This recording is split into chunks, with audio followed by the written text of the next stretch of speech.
और तारश क्या हाल है? बस बढ़िया। How are you, Aman? I'm fine. Doctor Aman to be doctor Aman, yes. So जब भी मैं अमन को कॉल करता हूँ ना तो वो कहता है कॉलिंग डॉक्टर अमन।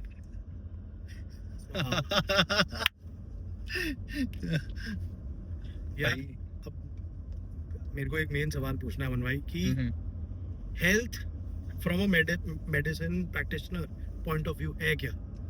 See, हेल्थ ना हम लोग लेते हैं कि health is just mayor absence of disease, absence of physical disease, कि भाई मेरे को कोई कफ या कोल्ड नहीं है, मैं नॉर्मल काम वाम कर पा रहा हूँ तो I am healthy. But that is not how health is. Health is defined by WHO as you should be healthy physically, mentally and socially. But उसका कोई तो तराजू मतलब नहीं तीन पैरामीटर्स है, तीन parameters. Physically, mentally and socially. Yes. तो प्लीज एक्सप्लेन कि मतलब फिजिकली तो समझ आता है कि physically what do you mean, mentally what is the state of like mental self जहाँ पे आप उसको बोलोगे कि ही इज मेंटली स्टेबल और मेंटली फिट। सी, मेंटली हम उस बंदे को तब बोलेंगे जब ही कैन डू हिज और हर वर्क नॉर्मली, परफेक्टली। मतलब व्हेन द पर्सन जिसको एंजाइटी हो, अगर वो कुछ काम करने लगेगा तो वो नहीं कर पाएगा। सर मैं ना सबसे पहले तो ये चीजें समझ नहीं पाता। मुझे सबसे पहले आप ये बताओ कि एंजाइटी होती क्या चीज है? एंजाइटी इन लेमैन, क्योंकि sorry like let me complete this, because आज की डेट में एवरीबॉडी इज लाइक कि मेरे को एंजाइटी है, मेरे को डिप्रेशन है, पता नहीं फलाना। मेरे को ये चीजें समझ नहीं आती। मतलब I am not sure about these things कि ये चीज होती क्या है। मे बी क्या पता मुझे भी हो, बट मुझे नहीं पता कि इनका मतलब क्या है। तो ले मैन में आप मेरे को समझाओ प्लीज कि ये क्या चीजें हैं। देखो, लेमैन में anxiety is nervousness okay. When you are about to perform somewhere, when you have some special event there। मेरा पेट खराब हो जाता है जी। हाँ। तो ये एंजाइटी है? हाँ, that is मैं कहता हूँ मेरा पेट खराब है। Minor form of see, anxiety एक छोटा स्पेक्ट्रम है। देखो, anxiety we face day to day रोज। मतलब मुझे कुछ काम करना है, मेरा कोई एग्जाम है, मेरी शादी हो रही है, I will be anxious. But वो एंजाइटी इज नॉट कि उससे मेरी लाइफ खराब हो रही है या मेरी लाइफ में मॉर्बिडिटी आ रही है। ओके। द एंजाइटी जो लोग मुझे बोलते हैं कि मुझे एंजाइटी है, वो नॉर्मल है, वो हम सब फेस करते हैं। जो एग्जैक्टली जो जनरलाइज एंजाइटी डिसऑर्डर है, जो कि एक मेडिकल कंडीशन है, उसमें you get anxiety without any apparent reason. मतलब मेरे को कोई स्ट्रेसर आ रहा है तो मुझे एंजाइटी हो रही है, वो दैट इज ओके, क्योंकि वो सबको होगा। बट मेरे को कोई रीजन ही नहीं है। मतलब मैं घर बैठा हूँ and I am doing my normal work और मुझे एंजाइटी हो रही है, मुझे पैनिक अटैक्स आ रहे हैं, that is what is pathology. तो उसका रिलेशन हमारे पास्ट से होता है या फिर फ्यूचर के एंटिसिपेशन से होता है?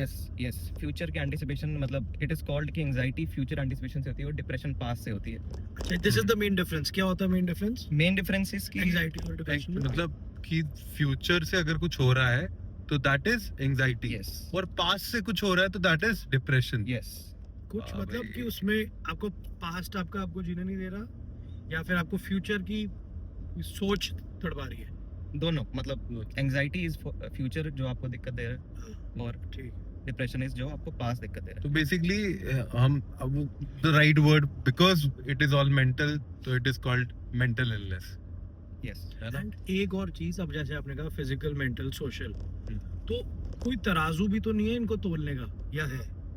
तराजू एक्चुअली डॉक्टर के पास है, बट एज ए लेमैन आपको देखो, ए डिजीज पर्सन नोज कि मैं बीमार हूँ। यू विल गेट साइंस अपनी बॉडी से। जो बंदा बीमार होगा फिजिकली, उसको वीकनेस होगी, फटीग होगी, कुछ ना कुछ उसका सिम्टम होगा, because there is no disease without any symptom. For mental illness you will know कि यार मैं अपना जो पहले डे टू डे वर्क कर पा रहा था, पहले मैं रोज इतने बंदों से बात कर पा रहा था, पहले मैं रोज अपना सारा काम कर पा रहा था, मैं किसी से लड़ाई कर रहा था, it was not affecting me, अब मुझे ये सब क्यों कर रहा है? It means there is something change inside me. Maybe मेरे पास इतना पास्ट का या फ्यूचर की इतनी एंटिसिपेशन, इतनी रिकलेक्शन हो गई है, इतना मेरे अंदर वो चीज भर गई है कि अब मैं इसके आगे अपना normal day to day activity नहीं भी नहीं कर पा रहा। तो ये इमोशनल बैगेज वर्ड बड़ा यूज होता है आजकल ना। Yes. तो क्या ये भी मतलब it is because of like anxiety and depression only, और it is something different? Emotional baggage, see देखो, we are humans, we have emotions, ठीक है? सबको कुछ ना कुछ इमोशनल बैगेज रहेगा ही रहेगा, राइट। बट सबके लिए थ्रेशोल्ड अलग है। सी, कैसे हम कहते हैं जैसे रिस्क एपेटाइट अलग है, तो ये कहते हैं कि थ्रेशोल्ड अलग है। Yes. देखो भैया, समझ रहे हो आप? जैसे मान लो मैं और आप हो, मैं और शगुन भाई हैं, ठीक है? ठीक है। मेरे और इनके साथ सेम सिचुएशन हुई है। मान लो दोनों को गर्लफ्रेंड ने छोड़ दिया, we had girlfriend for 5 years. ब्याह हो गया, बच्चा हो गया, ऐसे क्या? जस्ट एन एग्जांपल, अच्छा, क्योंकि ठीक। फिर मैं चलो फिर भी क्या हो गया, ठीक। ठीक है, हम वो एग्जांपल से स्टिक करेंगे। तो मैंने घर जाना है भाई। भाभी को पहले सॉरी। हाँ। तो मतलब हम दोनों के साथ सेम हुआ, वी हैड गर्लफ्रेंड फॉर 5 साल एंड बिल्कुल सेम, ऑलमोस्ट सेम रिलेशन है। इनको भी छोड़ के चलेगी, मुझे भी छोड़ के चलेगी, ये बहुत हार्ड वर्क। बट मैं डिप्रेशन में चला गया और शगुन भाई नहीं गए। इसका क्या फर्क है? बिकॉज हम दोनों का अगली वाली यही। कि अच्छा इनका वो डिफेंस मैकेनिज्म स्ट्रांग था। यस सी, ऐसा डिप्रेशन ऐसे नहीं होता कि मेरे को किसी ने रातों रात छोड़ दिया और मैं रातों रात खत्म हो गया। चीजें बिल्डअप करती हैं। जब वो मेरा अगर ये थ्रेशोल्ड है और अभी मैं यहाँ पे था, मेरे साथ ब्रेकअप हुआ, वो थ्रेशोल्ड इस मेरी लाइफ थ्रेशोल्ड के ऊपर चला गया, वो जो था, ओके। तब मुझे ये सब सिम्टम्स आना स्टार्ट हो जाएंगे। और वो हर बंदे का थ्रेशोल्ड अलग अलग होता है। तो कुछ लोग बोलते हैं यार मैं इमोशनली वीक हूँ, क्यों? बिकॉज कि हमारा जेनेटिकली, हमारा मेंटली इमोशनल है कि इस लाइन के बाद मैं इमोशनल ब्रेकडाउन हो जाऊंगा। तो हर बंदे का अलग होता है। वी कैन नॉट जनरलाइज कि यार मेरे साथ भी अच्छा, लोग बोलते हैं, जैसे हमारे पेरेंट्स बोलते हैं कि यार हमारे साथ भी ये सब हुआ है, तुम लोग बड़े आजकल छोटी सी बात पे ही इतना कुछ कर देते यार हैं। हमारा exposure level, that's what I believe कि, और आमतौर पे तो लोग कहते हैं कि रात को टाइम पे सो, सुबह उठो, सब सूर्य भूल को जाओ, प्रणाम करो, सब ठीक हो जाएगा। Yeah, exactly. क्या वो कुछ हद तक साइंटिफिकली भी सही है? कुछ हद तक थोड़ा सा, मतलब अगर हम रात को जल्दी सोएंगे और सुबह हम जल्दी उठेंगे तो हमारा सर्काडियन रिदम थोड़ा ठीक रहेगा, एंड दैट इज एक्चुअली मतलब बिग कंट्रीब्यूटिंग फैक्टर हमारी मेंटल हेल्थ में। I think it is very overlooked. मैं इस पर बात करना चाह रहा था। हाँ। पहले क्या था, हमारे पापा दादा के ज़माने में there was no external light exposure, ठीक है? हम रात को जब अंधेरा हो जाता था तो ब्रेन को पता था कि अब कोई लाइट नहीं मुझे आ रही है, अब कुछ नहीं, अब सोने का टाइम है। राइट। अब हम थोड़ा इसमें साइंटिफिकली जाएंगे। There is a thing called melatonin serotonin cycle. You must have heard. Yes yes. Serotonin is what makes you happy, ठीक है? Lack of serotonin is what is depression, okay. और melatonin is what helps me sleep and helps us sleep. Yes, ठीक है। It tells your body that it's yes, तो sleep time. Yes तो naturally क्या होता है, जब मैं सुबह उठता हूँ तो जब मैं थोड़ा सुबह उठ के व्हेन आई सी सनलाइट, तो मेरी बॉडी को पता चल रहा है कि अभी दिन हो गया। मेरी body will start to wake up. मेरे पहले जो ऑर्गन्स थे जो थोड़े ढीले चल रहे थे, अब वो वापस अलर्ट मोड में आ जाएंगे। और रात को जैसी लाइट कम होती रहती है तो हमारा मेलाटोनिन, जो हमारा पीनियल ग्लैंड होता है, उससे एक सेक्रेट होता है, बॉडी को पता चलता है कि भाई अब सोने का टाइम है, I have to shut down. अब हम लोग क्या करते हैं? हम लोग क्या करते हैं? हम लोग रात को जैसे ही अंधेरा होने लगता है, हम लोग फोन देखते हैं, लाइट जलाते हैं पहले घर की सारी लाइट जलाते हैं। फोन से मैं बताऊंगा, फोन और स्क्रीन से क्या दिक्कत है, उसमें होती है ब्लू लाइट। ब्लू लाइट, देखो हमारी स्काई भी ब्लू है ना, ब्लू लाइट की वेवलेंथ सबसे ज्यादा स्टिमुलेट करती है हमारे रेटिना को। सो ये जो रेड लाइट जो आजकल थेरेपीज चल रही है, डू दे रियली वर्क? या to an extent they do, करते हैं, बट मतलब अगर मैं बोलूंगा कि उसके लिए वो एग्जैक्टली वो सिर्फ ट्रीटमेंट वही है, वो गलत है। एज अ सपोर्टिव ट्रीटमेंट उसको ही ले सकते हो। उसका भी मैं बताऊं तो जैसे हम रात को ब्लू लाइट हम ले रहे हैं, तो अब ब्रेन डजंट नो कि यार अब दिन है कि रात है, तो आपको रात को भी लेटनेस हो रही है, आपका मेलाटोनिन सेक्रेट नहीं हो रहा है, एंड फिर वही हो रहा है कि आपको नींद नहीं आ रही है। आपने बड़े कोविड के बाद आई have seen a lot of cases, लोग कह रहे हैं यार रात को नींद नहीं आती है, और सुबह उठा नहीं जाता। ये क्यों है? क्योंकि कोविड में हम लोग बाहर ही नहीं निकल रहे हैं, हमारा स्लीप वेक साइकिल बिल्कुल खराब हो गया, बॉडी को पता ही नहीं है कब उठना है, कब जागना है, कब सोना है, कब खाना है। I think you must have experience. बिल्कुल मेरे साथ भी हुआ था, हर किसी के साथ, हर एक के साथ। बिकॉज़ रात को अगर आप कुछ देख रहे हो स्क्रीन पे, बॉडी को तो पता ही नहीं चल रहा ना कि ये रात है, नहीं पता चल रहा बिल्कुल। अभी सोने का इसके बाद आधे घंटे। बट मेरे को ना एक चीज जरूर लगती है कि like since you brought up Covid, मुझे लगता है कि कोविड के बाद ना मेरी अपनी इम्यूनिटी जो है वो वीक हो गई। मतलब मेरे को अपनी क्या, बहुत सारे लोगों की लगता है कि इम्यूनिटी वीक हो गई। तो is that true? See it is more of a myth. मैं बताऊंगा क्यों। सी कोविड में हम लोग आइसोलेटेड थे, वी वर राइट, कोई बाहर से एक्सपोजर नहीं, एंड हम जब भी बाहर निकलना मास्क डालना, we have sanitise our hands, मतलब दिन में 30 50 100 बारी। तो एग्जैक्टली दिमाग में वो टेंशन भी, दिमाग में टेंशन थी, तो एग्जैक्टली हमें कोई पैथोजन एक्सपोजर हुआ ही नहीं। मतलब जैसे मान लो मैं आपके साथ बैठा हूँ, यू हैव अ कोल्ड, काफी तो मैं आपके साथ बैठा हूँ, ठीक है, I'll contract cold because cold is very it is very contagious। तो कोविड में मैं बाहर निकला ही नहीं, मेरा किसी से कांटेक्ट ही नहीं, तो मैं बीमार कैसे हूँ? दूसरी बात, एक हाइपोथेसिस थी, छोटे बच्चों हमने किया था, इसको बोलते हैं क्लीनिनेस हाइपोथेसिस। तो जो छोटे बच्चे हैं, कि रिसर्च हुई थी, जो छोटे बच्चे हैं मतलब फ्रॉम एज 2 to 10, जब तो हमने 2 सब ग्रुप्स लिए। एक होता है कि जिसको हमने मिट्टी में खेलने दिया, सब कुछ करने दिया जो वहाँ पे मना करती है, और एक हमने बिल्कुल कंट्रोल एनवायरनमेंट में रखा, उसको कोई एलर्जन कुछ नहीं, बिल्कुल आइसोलेटेड रखा। तो हमने ये चीज़ देखी कि जिसको हमने सारा कुछ एलर्जन से एक्सपोजर दिया, उसको फ्यूचर्स में एलर्जी के रिस्क कम हो गया, क्योंकि उसकी बॉडी पहले ही इन सब से एक्सपोज हो गई। ओके बॉडी को पता चल गया कि ये सब हो रहा है, वो बॉडी ने उसके अगेंस्ट टॉलरेंस डेवलप कर ली, उसको फ्यूचर्स में एलर्जी अस्थमा का रिस्क कम हुआ। और जो बच्चे जिनके मान उनको प्रोटेक्टिव एनवायरनमेंट में रखा, जब फ्यूचर में जब वो बड़े हुए और जब उनको वही सेम एलर्जन आया, उनको they started having allergies. Okay okay but लेकिन अभी the number of allergens in air they have increased They have increased a lot since I'll say last 20 years. Okay You can see Delhi की क्या हालत है इसमें। हाँ मतलब मैंने तो like in the last 2-3 years I've faced that thing myself because मैं मतलब जिम जा रहा हूँ, सब कुछ कर रहा हूँ, बट मेरे को एलर्जी पहले इतनी नहीं होती थी, अब मुझे बहुत एलर्जी हो रही है। वो मोंटे क्लास जो है वो Monter LC। मोंटेर एलसी मैं एफएक्स लेता हूँ, चलती मैं भी तो वो भैया चलानी ही पड़ती है, नहीं तो क्या होता है। और मैं अभी बहुत अवॉइड करता हूँ, मेरा वो हो जाएगा, छींकें शुरू हो जाएंगी, सर दुखना शुरू हो जाएगा, I could not operate in my like normal working. तो मेरे को खाऊंगा, 1-2 घंटे लगेंगे और उसके बाद मैं शांत हो जाऊंगा। But see, पहले हमारा जम्मू भी ना, it was very clear। Right It was very clear. There was no pollution, there was no cars. If you have seen COVID के बाद गाड़ियाँ अचानक से बड़ी ज्यादा हो गई है, पता नहीं बहुत इतना मतलब जब लोग थार पे थार निकाल रहे हैं, पता नहीं क्या कर रहे हैं भाई। व्हाइट कलर की निकालेंगे भैया, रेड कलर की निकालेंगे कोई। मतलब आपने व्हाइट कलर की ली ना? टारगेटेड हो रहा हूँ मैं। डॉक्टर्स ही हैं और थार वाले हैं ऊपर से अब तो अब एक जैसे मुझे हम क्योंकि कार एमिशंस पे आए हैं, मुझे लगता है ये जो पराली जलाने वाला है ना, ये इतना बड़ा कारण नहीं जितना व्हीकुलर एमिशन होगा कारण एयर पोल्यूशन का। व्हीकुलर और एयर पोल्यूशन मेरे ख्याल से सबसे important organ, one of the सबसे इम्पोर्टेंट ऑर्गन तो होगा ही लंग्स बॉडी की, क्योंकि ऑक्सीजन ही दिमाग का सप्लाई देता है, और दिमाग को ऑक्सीजन ढंग की नहीं मिलेगी तो वो तो फिर पूरे बॉडी को गड़बड़ कर देगा। सी क्या आपका क्या कहना है? मेरा यही कहना है, देखो व्हाट इज, मैं इसके बारे में I will take an example of asthma. What is asthma? Asthma क्या है कि मेरे जो लंग्स हैं, मेरे जो ब्रोंकाई हैं, वो ओवर रिएक्ट कर रहे हैं टू एन एलर्जन। वो एलर्जन कुछ भी हो सकता है, may bee pollen, may be ये जो हमारे वेहिकुलर पोल्यूटेंट्स हैं। तो जब ये बढ़ रहे हैं तो ऑब्वियसली मेरे को ज्यादा तकलीफ होगी उससे, राइट। ठीक है। और पोस्ट कोविड मैंने जो देखा है कि बिकॉज लोग maybe people have money saved और what they bought a lot of cars, मेरे को लगता है थोड़ी ज्यादा EMI थोड़ी, हाँ EMI है, बट EMI ने डिमोनेटाइजेशन भी हुई थी 2017 में ना, उसका भी इफेक्ट आया था। अच्छा हाँ, दिसंबर 16 में जब डिमोनेटाइजेशन हुई थी, उसका भी बहुत फर्क आया था। तो अच्छा, तो व्हाट पोल्यूटेंट ज्यादा होने से तो बहुत सारे नुकसान है। सबसे पहला एक तो increase chances of asthma and all this lung diseases. दूसरा, there is a term called COPD, chronic obstructive pulmonary disease।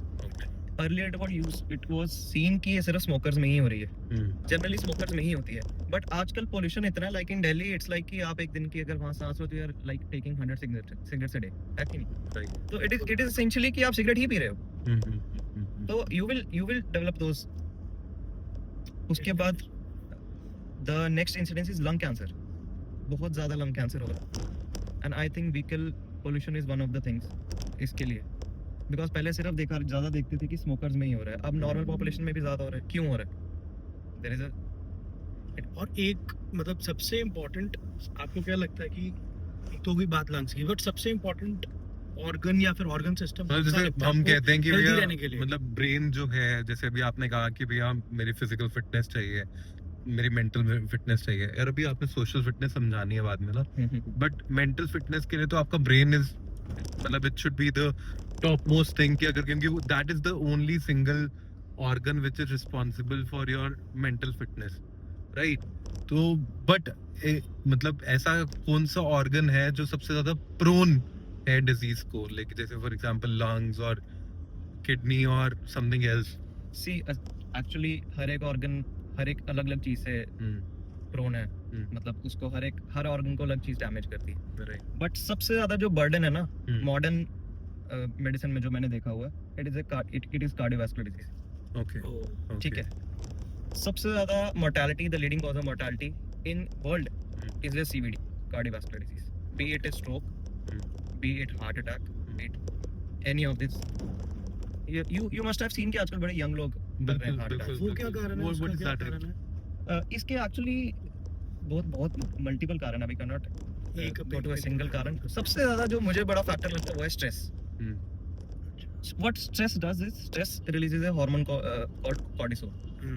Cortisol जो होता है हमारा वो भी फाइट और फ्लाइट के साथ adrenaline नॉरएड्रेनलिन if you have heard, उसके साथ निकलता है. तो cortisol prepares the body कि यार अब कुछ होने वाला है.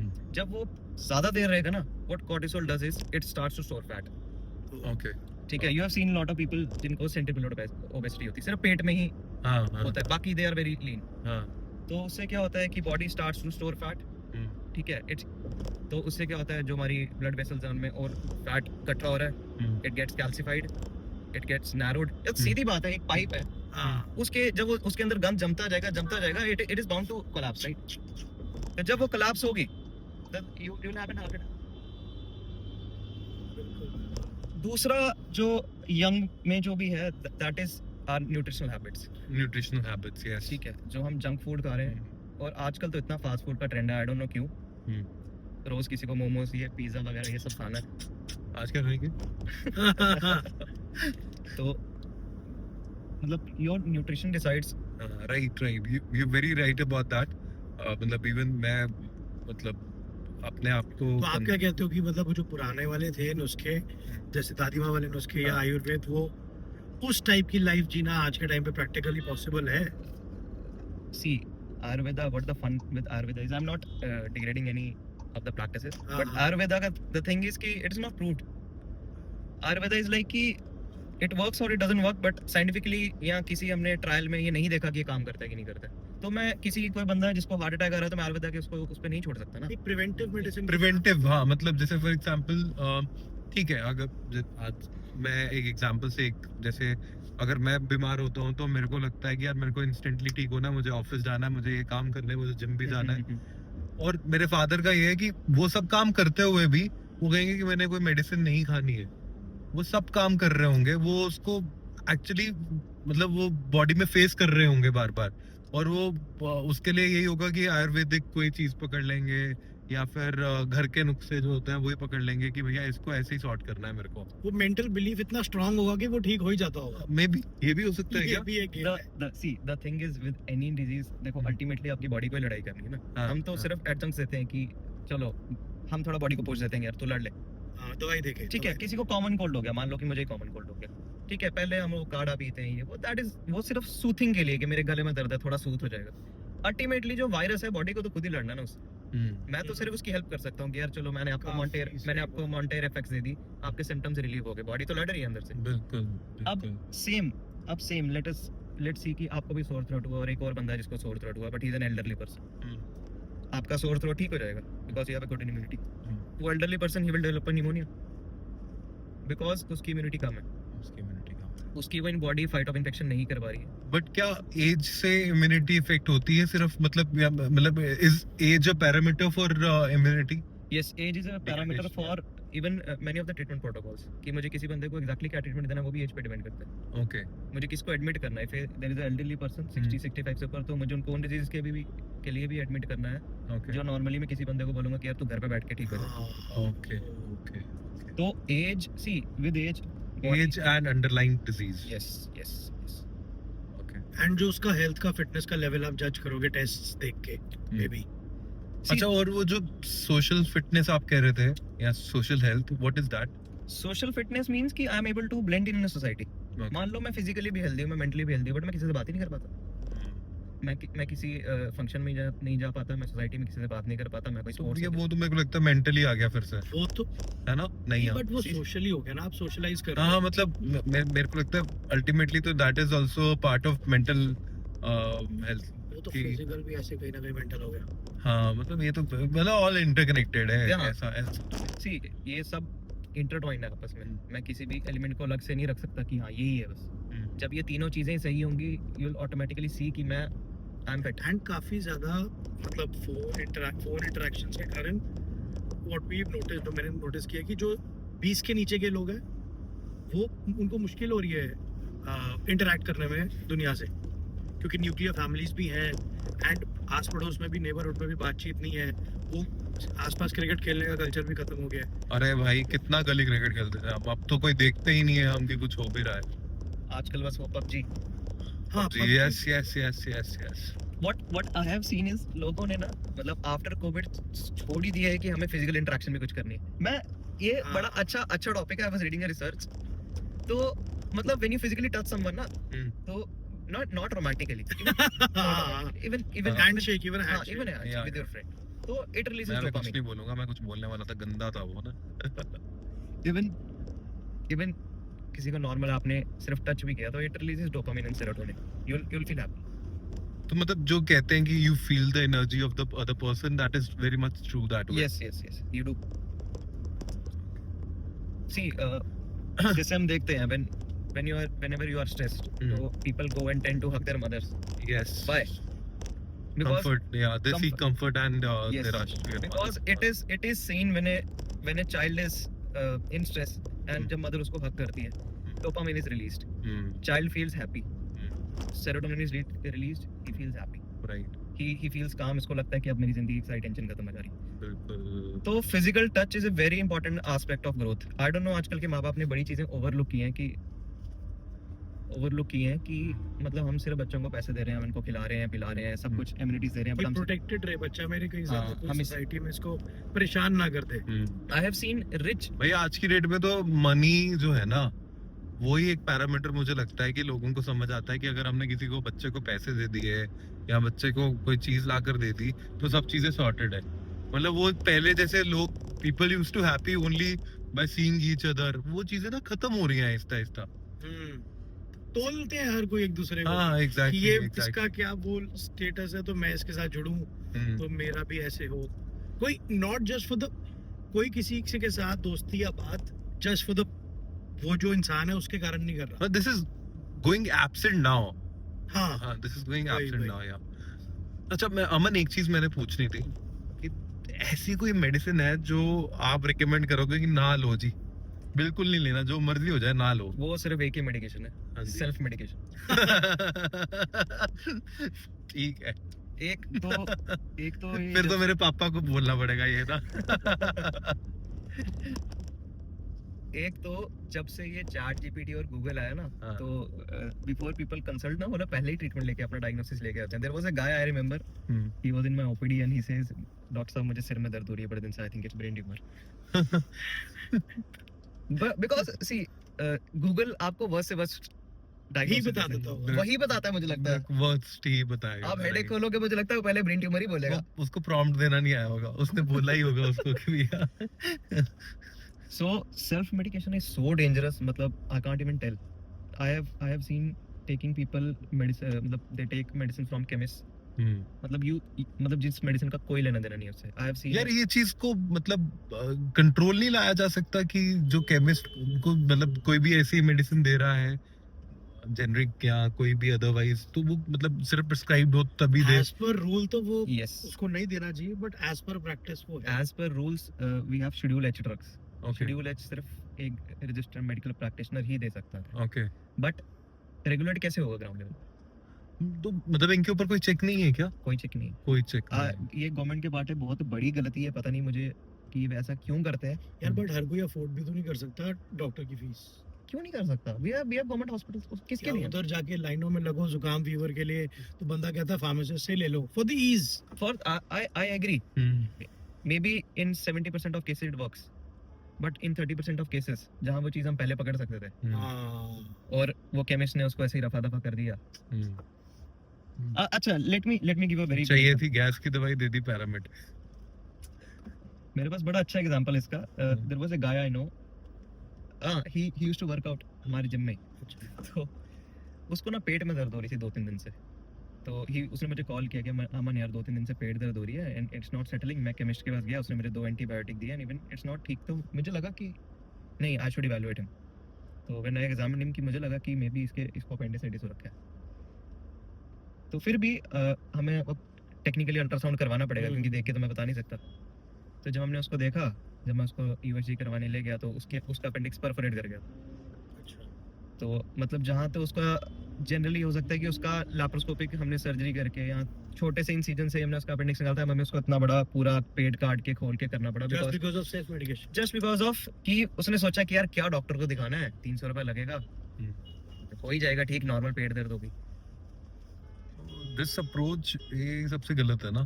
तो फ्यूचर आप क्या देखते हो एआई का विद मेडिसिन, मतलब जैसे कैसे मर्जर होगा, जैसे अब artificial intelligence is the buzzword. मेरे को लगता है सिर्फ एक फैसिलिटेटर की तरह एक्ट करेगा एआई, जैसे प्रैक्टो है कि भैया यहाँ पे ये वाला डॉक्टर बैठा है और आपको क्या डायग्नोज कर रहा है, वो सिर्फ बेसिक डायग्नोसिस लेके आपको ये बता देगा कि इस डॉक्टर के साथ मैं आपकी ये अपॉइंटमेंट फिक्स कर दूंगा। एजेंट की तरह काम करेगा। मुझे नहीं लगता कि उससे ज्यादा कुछ और कर पाएगा। सर्जन थोड़ी ना बन जाएगा। एआई कैसे करेगा सर? वही तो। अरे कहने का मतलब है कि अब जैसे एप्पल वॉच हो गई, एप्पल फोन हो गया, एप्पल के पास हमारी हेल्थ के बारे में बहुत डेटा होगा as compared to a new doctor जिसके पास हम जाएं। यस, तो कुछ तो कर पाएगा एप्पल, एप्पल या के for pass that matter any smart watch. Apple हमें एप्पल का एग्जांपल लेते हैं। एप्पल का डेटा इतना वास्ट है, मतलब अभी एप्पल में रिसेंटली 2-3 साल पहले ईसीजी ऐप भी आया, आई थिंक Right. आपने किया होगा use. It doesn't detect heart attacks, उस पे नीचे मेंशन हाँ, किया है, हाँ, but it can detect atrial fibrillation. Right, I have seen that. ठीक है, यू बट एट्रियल फिब्रिलेशन है सच अ बर्डन कि एट्रियल फिब्रिलेशन अगर मैंने जल्दी पकड़ ली ना, मैंने अगर विद इन 48 आवर्स उसको पकड़ लिया, I can save the person. अगर वो 48 आवर्स के बाद मेरे पास आ रहा है, उसको या तो स्ट्रोक हो गया होगा, तो या तो उसको हार्ट अटैक हो गया होगा, मतलब he must have had something. But अगर आपकी एप्पल वॉच ये पकड़ रही है कि इस बंदे को एट्रियल फिब्रिलेशन, अगर मैं उसको जल्द से जल्द हॉस्पिटल लेके उसको उसका ट्रीटमेंट मैं शुरू कर दूं, तो I think he can be saved. I don't no, मेरे ख्याल से फ्यूचर में Apple may be heart attacks भी करे, और अगर वो करे तो आई थिंक बहुत बड़ी रेवोल्यूशन। अरे आहिस्ता आहिस्ता सब कर रहा है। ये जो लेटेस्ट वेरिएंट आया उसमें बीपी निकालना शुरू कर दिया उसने। यस, पहले ईसीजी था। आई डोंट नो बीपी हो सकता है उससे, बट बीपी मतलब वो इट्स डूइंग SpO2 लेवल वो लेकर आया था कोविड पे। तो आहिस्ता आहिस्ता सारी चीजें कर रहा है एप्पल। नॉट जस्ट वॉच, और भी तो वेरिएबल्स आ रहे हैं ना। अब जैसे आजकल रिंग्स आ रही हैं। रिंग्स आ रही हैं, yes, even that- Samsung. Samsung, yes yes yes. So AI का फ्यूचर बहुत ज्यादा है and you have to integrate with it. हमें भी इंटीग्रेट होना पड़ेगा, बिकॉज जो एआई के साथ नहीं चलेगा ना, वो पीछे रह जाएगा, वो खत्म हो जाएगा। सिर्फ ये है, मुझे लगता है कि डॉक्टर्स के लिए सिर्फ ये हो जाएगा कि आज की डेट में nobody cross questions a doctor. तो नाउ बिकॉज ऑफ एआई, अगर आप अपने पेशेंट को बता रहे हो कि जी इसमें ये चीज है, ये चीज है, ये चीज है, आपने ये मेडिकेशन ये लेनी है, ये लेनी है, ये लेनी है, तो वो अपनी तरह से सिर्फ, बिकॉज वो स्टडीज तो ऑनलाइन अवेलेबल है, वो आपके प्रिस्क्रिप्शन ही एआई में डालेगा, तो उसको एनालाइज करेगा कि भैया जो मेरे को इन्होंने बताया उसके हिसाब से सेम मेडिकेशन दी भी है कि नहीं। कुछ अलग बात तो नहीं हो रही। चेक रहेगा। अब एग्जैक्टली क्रॉस क्वेश्चनिंग हो पाएगी। अदरवाइज तो मतलब I am not an expert in medicine, तो मेरे को जो डॉक्टर बोलेगा मैं तो उसको आंखें बंद करके मान लूंगा ना। चाहे जैसे हम बहुत सारे केसेस सुनते हैं जी भैया इस चीज की नेसेसिटी नहीं थी, ये चीज हो गई XYZ, they might be all made up stories.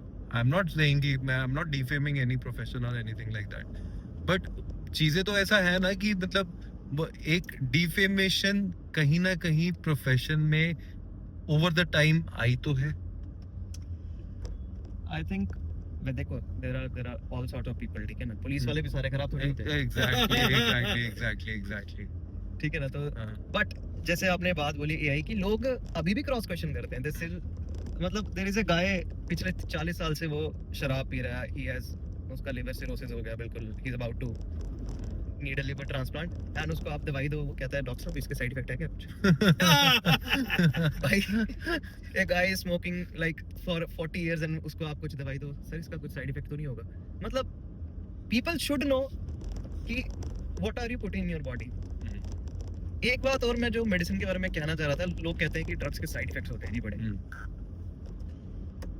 देखो whenever we prescribe a drug ना, there is a risk to benefit ratio, कि अगर मैं इस बंदे को ये ड्रग दे रहा हूँ कि इसको इसके साइड इफेक्ट ज्यादा होंगे, इसका फायदा ज्यादा होगा। फॉर एग्जांपल मैं किसी बंदे को बीपी की मेडिकेशन दे रहा हूँ, मे बी उसको बीपी की मेडिकेशन से थोड़ा सा कहीं स्वेलिंग हो जाए, एडिमा हो जाए, मे बी खांसी हो जाए, बट मुझे पता है कि अगर इसका बीपी मोर देन 200 हो गया, he will stroke out, he will die. तो थोड़ी सी इनकन्वीनियंस के लिए मगर मैं उसका फॉर द ग्रेटर गुड उसकी लाइफ बढ़ा रहा हूँ, तो I don't know why is asking for side effects. नहीं, इसे कहते हैं ना पेनी वाइज पाउंड फुलिश, कि जो आप मेजर चीज है जिसका तेरे पंच लाइंस। हाँ जो मेजर चीज है जहां से इन्फ्लो आना है बॉडी में, खाना और Right. बाकी पदार्थ उसमें ध्यान नहीं देना, वो जो छोटी सी गोली खानी है उस पे ज्यादा ध्यान देना। वही ना, मतलब मैंने अपनी पूरी जिंदगी खराब की, गंद खाया है, सिर्फ जंक फूड खाया है, सिर्फ गलत काम किया है जो एक बॉडी के आप कर सकते हो, एंड देन मैं रात को बोलूंगा यार डॉक्टर साहब मुझे एक दवाई दे दो ताकि ये सब अनडन हो जाए। You can't.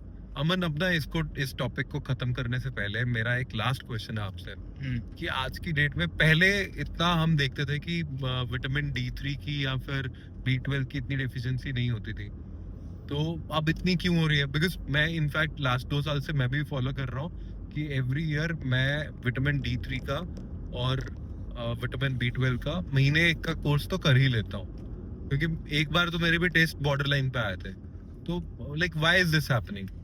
See what about vitamin D is कि विटामिन डी जो है ना हमारी बॉडी सिंथेसाइज करती है ओनली व्हेन जब हमें सनलाइट का एक्सपोजर हो। यूवी लाइट चाहिए होती है, स्पेशली यूवी बी जो होती है ना, वो हमें चाहिए होती है। अब पहले क्या होता था कि लोग खेतों में काम करते थे, पैदल घर जाते थे या अपनी जॉब पे जाते थे, तो they get adequate sun exposure. हम तो कार में ही सब कुछ करते हैं। हम जी घर से दही लेने भी जाते हैं तो वो भी गाड़ी में ही जाते हैं, तो राइट। इसलिए हम तो जाते भी नहीं। अब तो घर ही आ जाते। सही बात है। ठीक है, मतलब ये ब्लिंकिट और जोमेटो ने सबको ये आदत बिगाड़ दी हुई है। मेरे को डेजा वू सा हो रहा है, मेरे को लग रहा है मैंने पहले भी ये बात करी है। और विटामिन B12 का द थिंग इज कि vitamin B12 is always deficient in vegetarians. अच्छा, Okay. शुरू से Okay. बिकॉज वेज फूड कोई भी ले लो, it is very poor in vitamin B12। Vitamin B12 सबसे ज्यादा इज इन मीट, स्पेशली जो लिवर होता है ना मीट का, उसमें सबसे ज्यादा होता है। तो वेजिटेरियंस में तो it is very common B12 की deficiency, okay. But in a person regularly eating non veg, B12 deficiency is very rare unless कुछ और डिसऑर्डर हो उसको। सो डू यू सजेस्ट कि हर आदमी को मतलब ये सेल्फ मेडिकेशन कर लेनी चाहिए इस केस नहीं में? नहीं नहीं नहीं नहीं? आई वुड से कि किसी को किसी भी हालात में सेल्फ मेडिकेशन नहीं करनी चाहिए, okay under any circumstances. Okay you can not consult a doctor. Okay. आपके पास देखो ऐसा तो नहीं है, कुछ ना कुछ तो लिंक बन ही जाता है आगे पीछे से, maybe you have to stand in Right, line right, या फिर प्रैक्टोपेसिस्ट कंसल्ट कहीं भी हाँ हाँ कहीं से। हाँ, बैठे-बैठे। आजकल ऑनलाइन इतना कुछ है, मतलब टेक्नोलॉजी, जब आप लोग मेडिसिन सर्च करने के लिए करते हो इसके साइड इफेक्ट क्या होते हैं, तो उसी बिल्कुल, टेक्नोलॉजी को अब- सर्च अब कर मुझे एक चीज डॉक्टर को बताओ सर्च कि कर लो।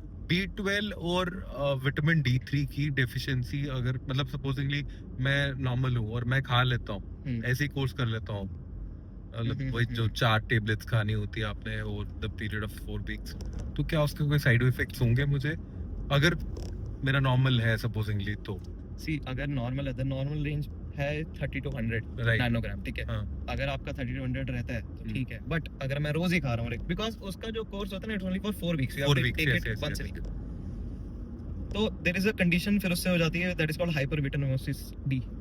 उससे क्या होती है, विटामिन डी जनरली हमारा बोन जो स्ट्रांग करता है ना, जब ज्यादा हो जाता है तो वो उल्टा करने लगता है, अच्छा ओके बोन वीक होने लगती है, ओके ठीक है। कैल्शियम बॉडी की में कैल्शियम वहां पे डिपॉजिट हो जाता है जहां जहां नहीं होना चाहिए, जैसे हमारी Okay. Blood okay vessels hard हो रही हैं, ओके तो ऑब्वियसली ज्यादा रिस्क बढ़ रहा है heart attack and strokes. Okay. जैसे विटामिन B12 का है, डॉक्यूमेंटेड नहीं है कि उसकी ओवरडोज से कुछ हो रहा है, but see excess of everything is bad. Right. मेरा सबसे बड़ा कंसर्न यही है टू द पीपल वाचिंग कि never self medicate, ask any doctor, ask anyone who actually knows what they are doing, but never self medicate. हकीम जी के पास चाहिए। हकीम जी के भी On a lighter note. चलिए इसको खत्म करते हैं। It was very like worst topic discussed here with doctor Aman. Thank you Tarish for bringing mister Aman with you. अब इसको क्लोज करो।